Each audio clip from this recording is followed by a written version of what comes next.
Today's topic is sports psychology. It could have been called life psychology, but we're going to apply it to sports. And we'll talk about two aspects to begin with. What aspects strengthen the performance during sports, and those that detract, that are distractions. And when we talk about the strengthening factors, we're going to talk about the will, focus, motivation, and remembering key factors to your specific performance. We're going to go into those areas about strengthening performance. But then we'll also talk about reducing distraction. What kind of factors distract us from performing? Anxiety can, depression can, thoughts about problems can. These are distracting factors. We're going to talk about how to use Dr. Nerenberg's mind-body workout system to do this. The field of sports psychology is enormous at this time. The role of exercise and mental health even has been greatly explored. It's been found conclusively that exercise can reduce anxiety, reduce depression, facilitate recovering from insomnia. These are just some of the effects of exercise in itself. But in the field of sports psychology, there are visualization techniques, there's anchoring techniques. I'm not going to go through the traditional methods. I'm going to be talking about it from cutting-edge material of Dr. Nerenberg's mind-body workout system. And I want to start with the common elements that exist in all sports. There are at least 10 that I'm going to talk about. And I will name the 10, then I'll go into them. Strength. Every sport, they have strength training. Even tennis, swimming. Every sport there is now, very often involving weights now. Skill, health, negative thoughts, overcoming them, confidence, the will, focus, goals, dealing with injuries and setbacks, and energy. These are 10 key factors that are common elements that need to be developed, whatever the sport is. I'll go through them one by one. Now, certainly in strength training, there's certain muscles that are used in each sport. If somebody's doing bench pressing, the best overall exercise for bench pressing is to practice the bench press.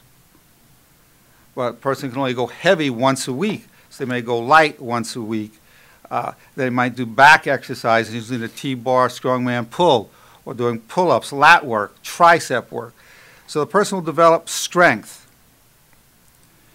There are certain aspects of strength that we know about that everyone can use, regardless of what specific muscles they want to develop. And that is staying tight. The three areas in particular, whenever possible, keeping the fist tight. You get an irradiation of power going up the arms when the fists are tight. So if you're grabbing, doing pull-ups, you're grabbing the bar, you're squeezing, you're punching, you squeeze it as you hit that fist. Everything that when it's tight, power irradiates up into other muscles. The other one, the glutes, to the extent you can tighten up the glute muscles, it facilitates the strength in the abdominal muscles. If you tighten up the abs, tight, not only can you take that punch better, but you can derive strength right out of the core part.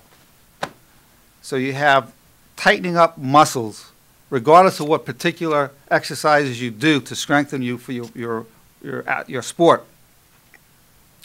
Certainly the breathing, power breathing, oxygenating ourselves, deep breathing, particularly diaphragmatic, where we go fill up the gut from the belly. And certainly rest to facilitate strength development. There has to be a period of rest, recovery, and growth of the musculature. There's no question that in all sports you have a skill factor. There is no substitute for training and repetition. There just is no substitute for that. And taking a commitment to the strength and training aspects of whatever the sport is. Health is obvious. If you came down with a flu or you have an illness, definitely it's going to weaken performance. Definitely. So in terms of health, you want to have a strong immune system. And I have a book on that, Strength, Health, and Holiness, The Path of Constructive Injury. And in doing this, strengthening the immune system, garlic is one excellent immune booster. The garlic is a very powerful immune booster. Olive leaf extract. And to the extent that we're having antioxidants, which will counteract the free radicals, because as we train, there's free radical development, which then deteriorates the organs and the system.